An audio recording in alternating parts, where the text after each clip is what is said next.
Next up, we have LSTs on regulated stables, healing crypto's wounded soul.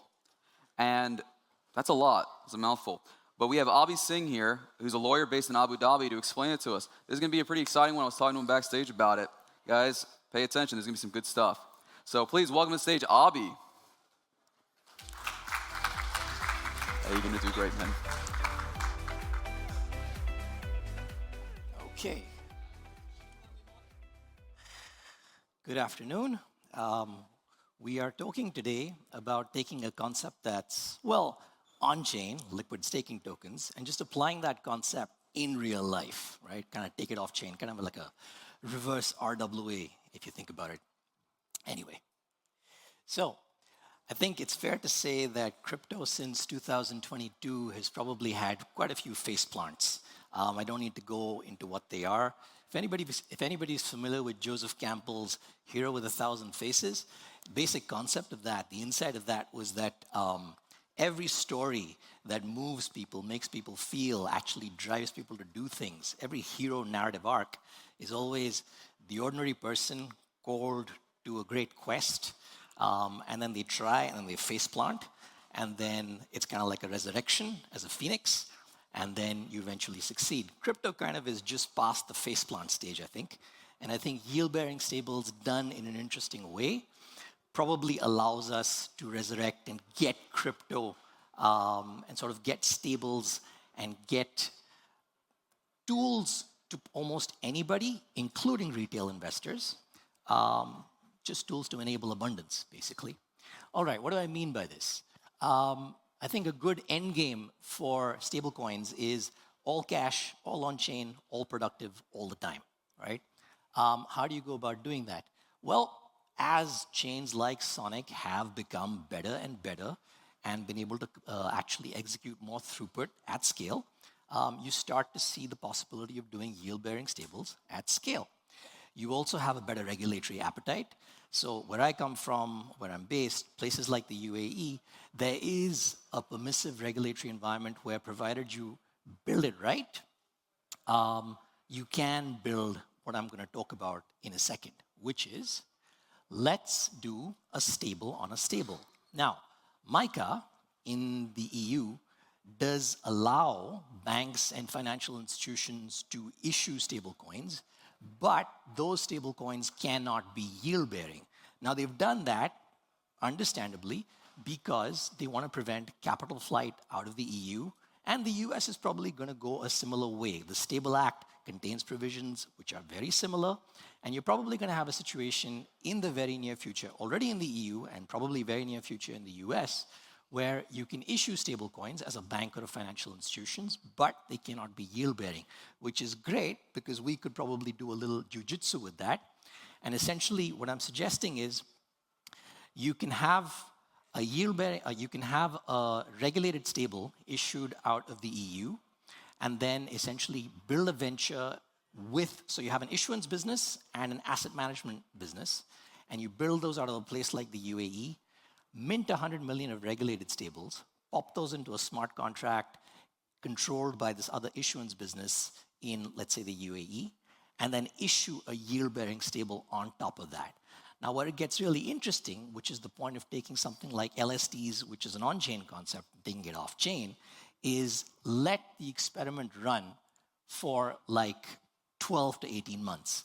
And what you do in that is, so you need a little bit of patience, you need a little bit of conviction, but you're opening up a massive design space, and you're basically creating the possibility for institutional capital to start using cash with LSTs on top of it. So you start seeing DeFi-type use cases in real life. I'll give you an example of that because my other area of practice tends to be bankruptcy, and this is interesting in the bankruptcy context. Anyways, so the concept is simple. Once you've deposited and issued the yield-bearing stable on top of the regulated stable, right, earn a safe yield for 12, 18 months. Buy GSECs, buy treasuries, do whatever. So earn something like a 3.5% unlevered yield. So now on 100 million, you've got 3.5 million, 3.5 million of yield. Take that, and now you've got three very important design decisions to make. My suggestion is allocate 1.75 million to the low risk yield token, split the yield into low risk and high risk yield, and every person who has the stable coin, the yield-bearing stable coin, they essentially get 3 tokens at the end of it, right? They get the principal token, the low-risk yield token, and the high-risk yield token. And my suggestion is take like half of the yield from the low risk and allocate that to the high-risk yield strategies. Because then what you're doing is you're funding the high-risk yield strategy from the low-risk yield, and you're not touching the $1 or the €1 of the underlying after the initial incubation period. And then you can make the token separately tradable, separately redeemable, and that's a design decision you have to make. There's 3 decisions you really have to make. One is, and the real interesting thing is you can sort of put that design decision at the user level or at the issuer level. And those 3 design decisions are the follows. One is, do I tether or untether the yield, right?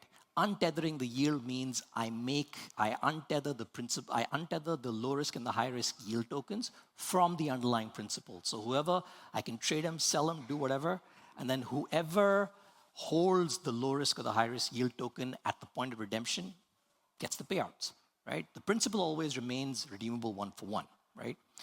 The other decision you have to make is, do I allow reinvestment of low risk and high risk yield, or do I just pay it out at the end of each payment period? And the third decision you have to make is payment periods.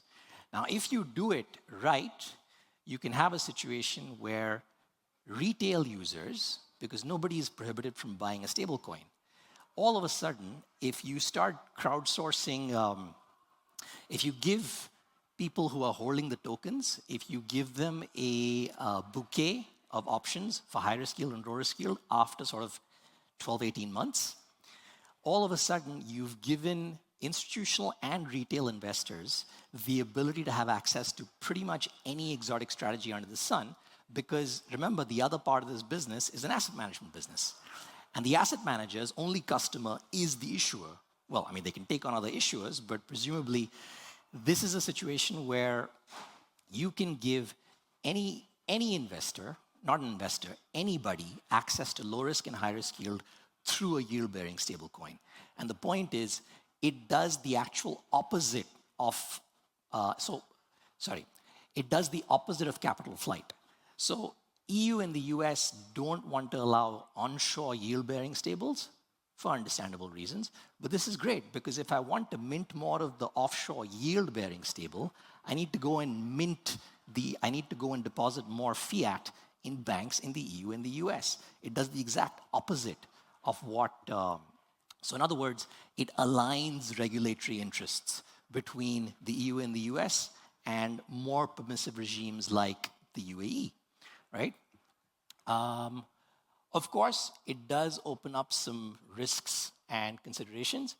Not only do you have on-chain risk to work with, but you've also got off-chain risk to work with. You know, rug pulls happen in real life all the time, so you've got that added risk to work with. You will need regulatory clarity, right? There are different ways to frame this, different ways to actually build something like this up. Redemption mechanisms I talked about, those are the 3 design decisions you have to make. And I already talked about determining yield payment structures and timing, right? But that, in a very simple nutshell, is the sum and substance of the idea. The idea is take regulated stables from the EU and the US. They are always 1-to-1 redeemable for fiat deposited in EU and US banks, and issue yield-bearing stables in more permissive regimes on top of them, and all of a sudden you open up a massive design space. I was going to give you a real-world example, which is from bankruptcy. Now, take a situation. If you mint 100 million, and you've got then, let's say, 100 million plus 3.5 million of yield at the end of 12 months, and then you allocate that across low risk and high risk, and then somebody buys a position of 10 million in that, they've got 10 million plus the proportionate share of the low risk and the high risk yield. If they're a distressed debt fund, for people who are familiar with distressed debt investing, you can very often go in, and if a company's got good bones, you can buy equity that was worth, let's say, 100 million 12 months ago for 10 million. But I've got to do more than put up the 10 million as a white knight investor. In order to buy most of the bank debt, I will have to also convince the bankers and sort of swap bank debt for equity. I'll have to convince them that I can restart the supply chain. And so in this situation, if I've got a position of 10 million of the stables, of the yield-bearing stables, I can use the principal tokens to put up the 10 million, but I can also use the low-risk and the high-risk yield tokens, which might be tethered, might be untethered at that point in time. I can use those to strike deals with suppliers to restart my supply chain. So I've just made real-world capital a little more efficient using something like yield-bearing stables. The point is, if something like this works, asset managers around the world, the only customer they need is yield-bearing stable issuers. You can pretty much absorb the entire global asset management business. The other interesting aspect of this, which is where you get to layer ones, is because something like Sonic is trying to scale to 2 billion transactions a year and then 10 billion transactions a year, for something like this to work, for you to issue yield-bearing stables, which then have separate low-risk, high-risk yield tokens and principal tokens, all with different redemption mechanisms, that is tens of billions of order flow a day, right? And there's no way you're going to do something like that successfully, effectively, except if you have an L1 kind of like Sonic, right? So I want to end with something a little esoteric, which has kind of been my favorite quote for a long time. And the reason I end with it is because, well, it's just a good way to say that the coolest stuff, the best parts, the best careers in life tend to be the ones which require a lot of courage, a lot of conviction. And I think trying to implement something like this isn't like a 2-month or a 3-month runway. It requires some consideration, some care, probably doing 12 to 18 months of work. But at the end of it, you'd be the first one through the wall, and you'd have opened up a massive design space to drive institutional adoption and give anybody, retail or institutional, access to pretty much low-risk and high-risk yield strategies through stablecoins. All right, that's it. All right.